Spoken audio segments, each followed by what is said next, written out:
Thank you for staying with us. According to recent statistics from the Federal Mortgage Bank, Nigeria is plagued with a deficit of 28 million housing units. This means that 28 million people or more are homeless, with a growing urban population, increasing construction costs, and declining household income. Access to affordable housing is becoming more difficult. Efforts by the government to bridge the gap and provide houses for its people have not been far-reaching. This is why a private company has decided to step in. GtextHomes is a real estate company passionate about providing affordable houses for Nigerians. And the managing director of GtextHomes, Dr. Stephen Akintayo, joins us now via Zoom to talk about this. Thank you for joining us. Good morning. Good morning. Thank you for having me. How are you today? Very well, thank you. Now, in the first place, why are you so passionate about housing in Nigeria, especially seeing how unpredictable the real estate sector has become? Well, for me, it started with my childhood. I was born in Maiduguri, and in fact, my education was affected because we kept moving from one house to the other because the landlord kept increasing prices of the houses, and we had to move to a particular, I can call it a village because there was no running water, there was no electricity, and that was how I grew up. And of course, growing up, I've always had the passion that if God bless me, I want to be in a position to be able to build decent housing for people, because I didn't have it. I never saw a toilet that you can flush until I was 13. Literally, myself and my sibling were jumping when we saw it for the first time. That's the upbringing I had. So for me, it's something very passionate, and I hope it changed Nigeria. I hope we're able to do our vision and our goals. Right, interesting, because that's the situation a majority of Nigerians have found themselves having to move from house to house. And the increase, that's what we're witnessing now. But then some of your offerings seem almost too good to be true. And with the way inflation is going, how sure are you that you can deliver? Well, it's relative. Some people will probably even tell you that it's too expensive. So what we've done is to peg What's wrong with you? The offering to $1. To avoid situation where we're affected by inflation or the fall in naira and things like that, because most of the building materials we use are imported. We were partnering with North, the largest building material manufacturer in the world. It's a German company. And so for us, we had to peg it. And for us, we realized that once we peg it, we can be consistent. What always leads to maybe the prices being way higher is because you're also targeting that maybe the fall of naira to dollar will hit a particular amount, so you are trying to be proactive about that. But once you peg it to $1, you're just more consistent with your price points and your pricing compared to if you put it in a naira. Of course, people can pay us the naira equivalent, but we just peg that let's assume this one bedroom is going for $50,000. And you know that if it takes you 3 years to pay, you only pay $50,000, whatever the equivalent will now be in naira. Right. Now, what is the major problem you foresee in the housing sector in Nigeria? I mean, over 28 million persons are said not to, is the deficit rather that we have with regards to housing in Nigeria. What do you think is the major challenge why we have this huge gap? It's affordability and flexibility in payment. Nigeria is still one of the few countries in the world with that volume of population where you have to pay outright for a house or for a land. It's just ridiculous. And we're also the only country that is not building housing unit at the volume we need of the growth of our population.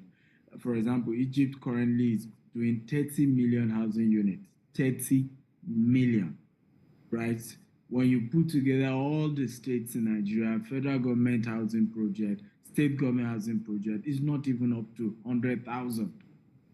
And when you compare our population growth, is ridiculous. In fact, by the year 2050, Nigeria is going to be over 350 million in terms of population growth. By the year 2100, Lagos will be the largest city in the world, the entire world, according to Washington Post research. So all this is telling us that we even have a bigger crisis in our hands in terms of housing, in terms of people being able to have quality shelter.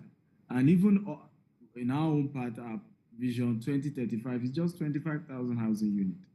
We hope we can get funding to even be able to do way more, because this private sector, there's a limit to how affordable the private sector can go. And you remember, funding is also an issue. Many of us in the private sector, at least we, avoid taking loan because we've seen how our colleagues who decided to take loan when the economy wasn't stable, banks took over their business and totally. So you have a whole lot of issues here. I hope that the CBN can come up with a program that is able to allow people who can have up to 30% of the money directly. You don't need to go through any third party. I know it's difficult because sometimes even when CBN claim it has partnered with commercial banks, the money doesn't get to the everyday Nigerian, or partner with the mortgage bank, because of the number of people who are trying to get this thing. So it gets, complicated along the line. So it's a serious issue. We are doing our best to see how we can help, but this is serious. But the government has come up with a national housing scheme where workers commit a part of their monies to perhaps something they can build later on. I think about it, it depends on the age, and you commit a certain percentage of your monies to the government. Isn't that something workable? Isn't that something remarkable by the government?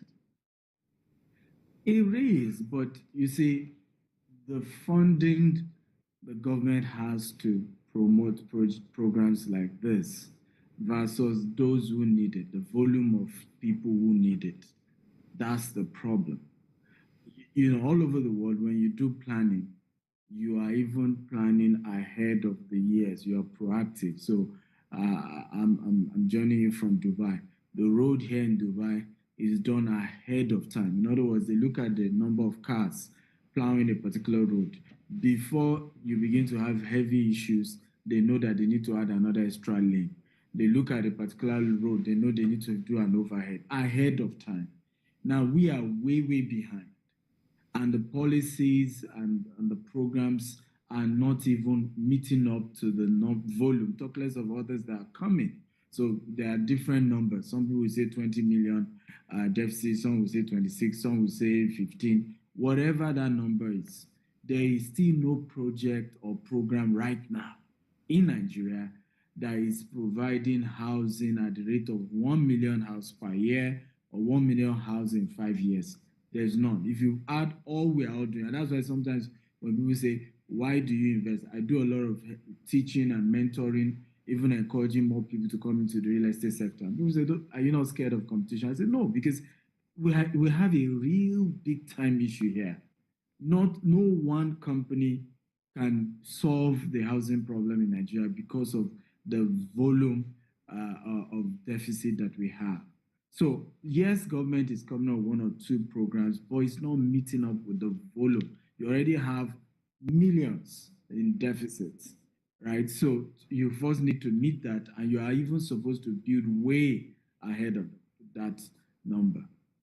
Right. Now, with the rate at which the real estate sector is booming in Nigeria, many believe it may crash soon. What are your thoughts on that? So the real estate can't crash. I mean, there was a time I think the EFCC chairman was saying that real estate always crash in different parts of the world. Nigeria is the only country that you don't have such, and obviously that's because he's not an expert in real estate. The challenge here is the deficit. You can only have a crash when you have what we call hyper supply, right? When you have an hyper supply, at some point, if people don't have enough money, you're going to have, a lot of people just having to sell their houses and things like that. But we don't even have enough, talk less of hyper supply. What you have, and that is already happening right now, is a slow in the sector. And there's already a slowdown in the sector in terms of how many people are buying land, how many people are buying houses. You already have that happening right now. We're not getting enough patronage like we used to get in previous years. Of course, inflation is part of it. Recession is part of it. People are losing their jobs. Those in diaspora, already everybody's getting careful. You know what's happening in the UK, what's happening in the US as well, because Nigerian diaspora have played a critical role in the growth of the real estate sector. They are, the largest investor in the real estate sector in Nigeria.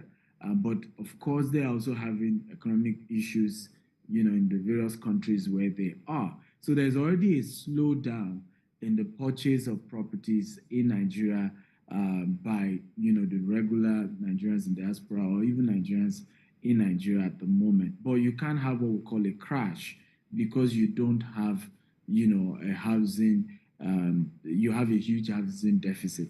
The only places you can have such is maybe certain highbrow places in Abuja, Metama, Sokoro, where politicians, buy properties and they don't even want to rent it out in the first place. So you can see empty houses there.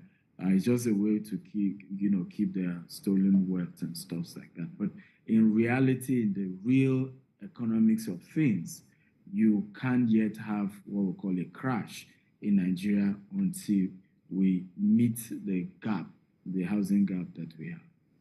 Now, you mentioned something earlier about hyper supply. Do you think Nigeria can ever get to that point? We can, but that would be, at least 10 years of the right government policy, the right incentive to attract a lot more, the right incentive to convince, Nigerians in diaspora why they should invest back at home, the right, years of being positive with our words. But sometimes, our politicians and people in government have by themselves demarcated the real estate sector in Nigeria with their words. Unknowingly, many of them are ignorant of what they're doing, but that's what they've done. And it's also because we don't look at the entire value chain. We don't understand that the largest employer of labor right now is real estate manufacturing. And so when you hit that sector with your words, a lot of those in diaspora are scared to invest back at home. Now more people will lose jobs. Now you're affecting the entire, and you're creating crime. It's all just goes hand in hand. So we hope that those in government begin to learn to use their words wisely, use the right statements, be positive with their words. Even now that we have election coming, we hope politicians will use the right words and, so that they encourage investors, because you can't keep live in a glass house and keep throwing stones. You keep saying bad things about the country and even about a sector, If you have certain people in the sector doing money laundering and things like that, go after them. But you don't just come out and make certain statements, right? Because you just affect the entire industry. Now, green and smart housing is still somewhat surreal in Nigeria. Do you believe Nigerians are ready for this? Well, the future is here, whether we're ready for it or not. The future is the future. I just left Sharm El Sheikh, which is the venue for COP27, the UN climate change event. And, we could see the various deliberations, the various conversations, the effect of climate change and why we have to get to zero carbon emission. And as much as we haven't done much to affect that in Africa, we cannot always be behind. Because ultimately, our own growth process is very slow. So the same way we did with the telecoms, we're able to adopt the innovation in the telecom sector, and that gave us an edge. The same thing with ICT. We have a lot of our people doing programming in the tech industry. We want to do the same with climate change. We need to be ahead. We need to begin to build houses for the future. And because we don't even have enough coping mechanism when climate change affects us. Look at what's happening with the flooding. You have people who still can't go to their houses in Bayelsa or in Kogi, months after the flooding. Now you have hurricane in Florida. In literally matter of weeks, many of the people affected have gone back. So the bounce back, as mechanism in developed world, when they are affected by climate change, we don't have such structure. So we can't even afford, right, to abuse the climate to a point where we're having heavy effects of climate change. We need to even begin to take actions to prevent what's happening. The flooding that happened in Nigeria is very preventable if you can have good drainage system. Very, very preventable. If you can have enough dams in different places that is required so that we can regulate the water flow. So I keep telling people that what we call, climate crisis in Nigeria, at least I can speak for Nigeria, are preventable if we do the right things. And I hope we do. I hope we evolve. But for us, as a company, we're a market leader. We're building 25,000 green and smart homes. We're recycling in all our estates, all the waste. We're, turning the waste to biogas for cooking and to generate electricity. We're leveraging on solar and wind energy, and that's what we're doing. Of course, we need a lot of money to do that. Our projection is showing that if we're going to achieve that vision 2035 that we have set up, we'll be needing up to $20 billion in the next 13 years if we're going to be able to achieve that. But we hope we will attract investors as we go on. My principle has always been start small, think big, and grow fast. So for us, we're starting with 1,000 housing units, and we hope we attract investment and we're able to achieve it. Now, speaking about the Vision 2035, let's even delve into that. With your continuous expansion into other countries and continents, do you think that you still have a Nigerian or African face at the time? Absolutely. So for us, that's even good because a lot of those who will help us achieve our vision in Nigeria will have to be foreign investors, and it's more of a track record here in Dubai, in the UK, in the US that will convince them that what we're trying to do in Nigeria is doable and that they have the right partners to work with. So for us, is that our international expansion, it's even increasing our credibility internationally and increasing the trust level of investors to say, hey, these guys already have things they're doing here. So if anything even go wrong, I can just come to their office here in Dubai or in the UK or in the US and hold them accountable for whatever it is that we've agreed to do, compared to if they're just a Nigerian company that I'll have to go to Nigeria to go and check what's going on, or be able to have somebody explain to me what has happened to my investment. So for us, we think our international expansion is an added advantage, and we've seen that happen in recent time. Also is that source of capital, you don't really need your own capital as much, internationally. I mean, real estate is one of those sectors internationally that you can really, really leverage, right? So you can easily access funds in the banks in the US, in the UK. You can, in matter of 12 to 16 months, pull out every single cash you initially put into any real estate investment and still have that asset in this part of the world. But you don't have that in Nigeria. So for us, we're excited about international expansion, and we don't think it will affect us in any way. Before we go into the promotion that GTEX is running as we speak, there are those who think that your housing solution are just for the rich and that perhaps it's not as affordable for everyone. What do you say to them? I agree with them, and I wanted to assure them that that is a global trend. Uh, Houses are not affordable globally. What they have had to do to make it affordable is what we call accessibility. So, for example, the UK realized that a lot of young people are not able to, buy houses, cost of living crisis and so on, and they came up with first-time buyers. What was the model? Instead, normally you need 20% of the money to buy a house in London and some other areas in the UK, most areas anyway. So what they realized that people couldn't even raise the initial 20% before they then get the lender to drop the remaining 80%. So the government decided to come up with a scheme that if you're buying your house for the first time, just drop 10%. The government will drop another 10%, right? And the lender will give you the remaining 80%. And that has allowed more people to be able to afford real estate in the UK.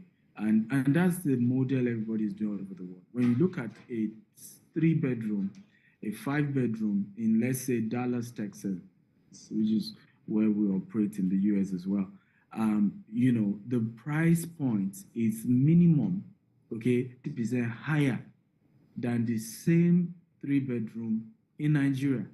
Okay, so the issue is not even as if it's that expensive. The problem is that we've not created a vehicle for it to be accessible, where I can pay in 30 years. I can pay, in Nigeria now, most property you have to just pay at once.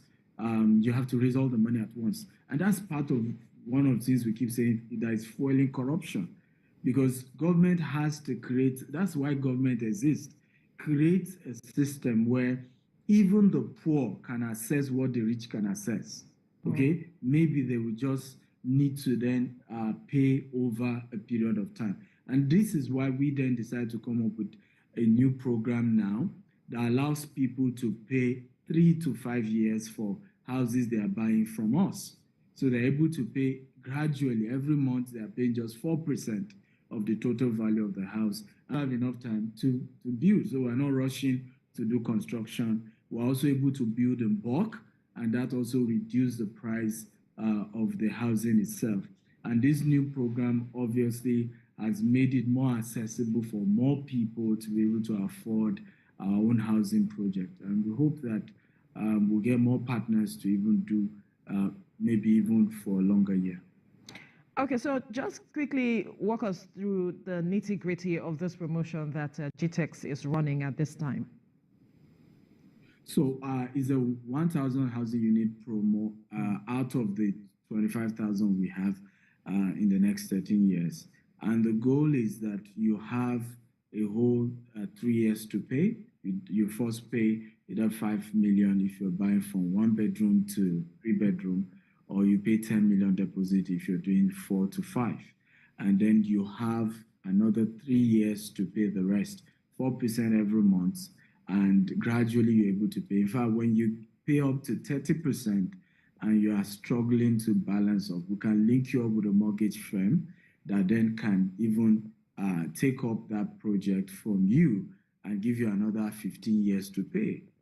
So that has made it a lot more accessible. So this way, even average Nigerians who are disciplined enough to have saved enough can now access a green and a smart home. And because of the kind of houses we're building, the ROI is going to be way higher because you don't have enough green and smart home. The demand is going to be going higher over time. And we have 8 different locations. So for people to be able to take advantage of, we have Abuja, we have 5 locations in Lagos, Ibejuleki, Ogudu, Isheri, Ikorodu. We have in Asaba, we have location Abeokuta. So we've given multiple locations, and then investors can pick, okay, I want this location, I'm tying down this. I have 3 years to do that. For us, we moved to site in March of 2023, and those who pay outright, by the first quarter of 2024, they can even get their own housing unit. But those who are paying installment, after they complete their payment, they get the keys to their house. Right. Now, how do investors connect with GtextHomes? Very easy. They can always contact 0700 GtextHomes or email info@gtexthomes.com. We have offices, I think about 7 office locations in Nigeria at the moment. So they can just Google our name, GTXT Homes, and visit any of our offices. And we have our team available to reach out and attend to them. We run a 24/7 of customer service, so you can call us 2 a.m., 3 a.m. Once you reach out to 0700 GtextHomes. Someone will reach out to you. When exactly does the promotion kick off, and how do people access it?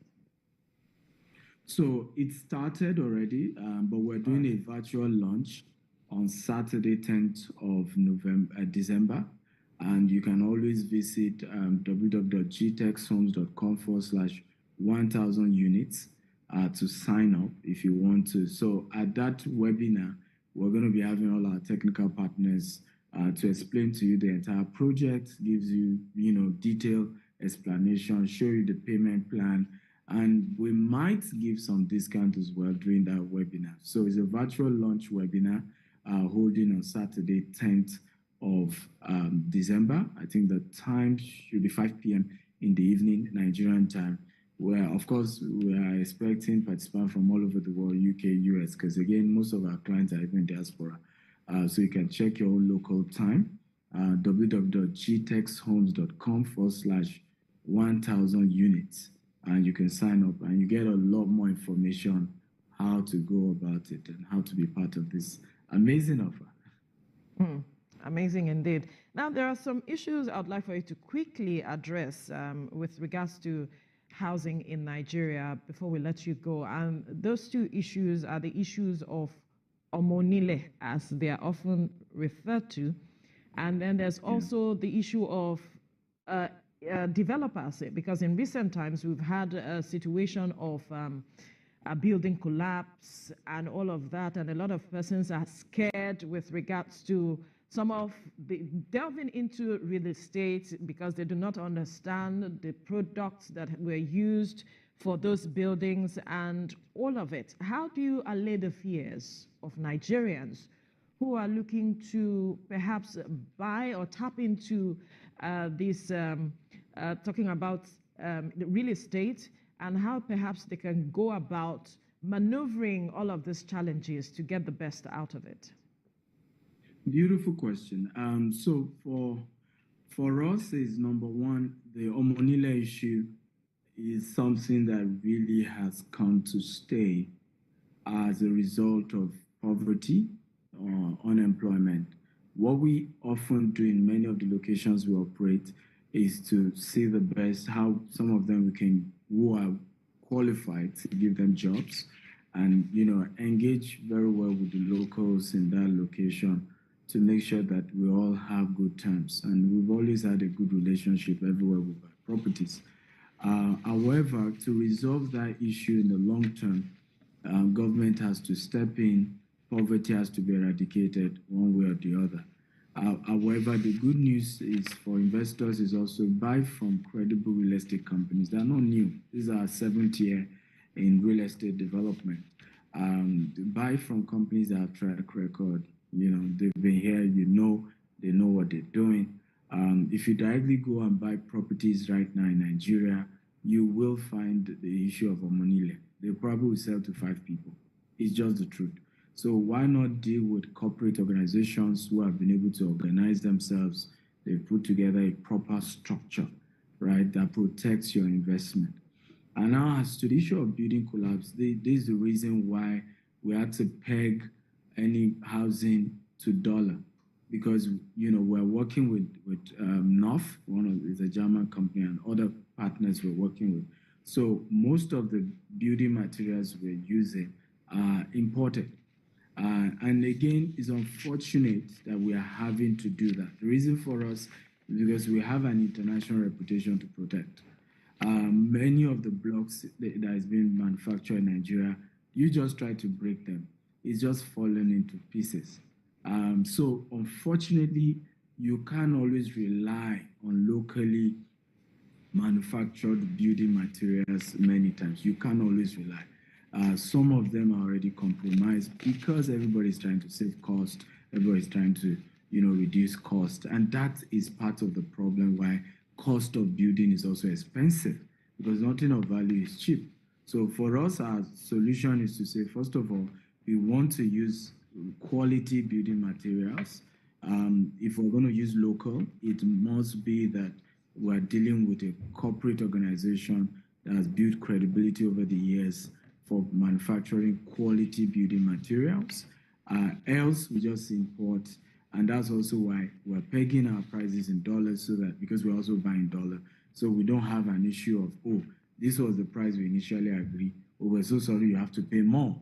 Okay. And then the client comes back and say, no, no, no, they are scammers, they are thieves. But that's not our fault. If naira fall to $1, okay, and now we have to pay more to be able to deliver the house that you have asked us to build for you. These are realities, and this is why you see businesses are shutting down, businesses are downsizing. The realities on ground is that it's really, really tough doing business in Nigeria. Very, very tough. All right, we'll have to leave the conversation here now, but we must thank you, Managing Director of GtextHomes, Dr. Stephen Akintayo, for your time on the program. Thank you for having me. I appreciate it. All right.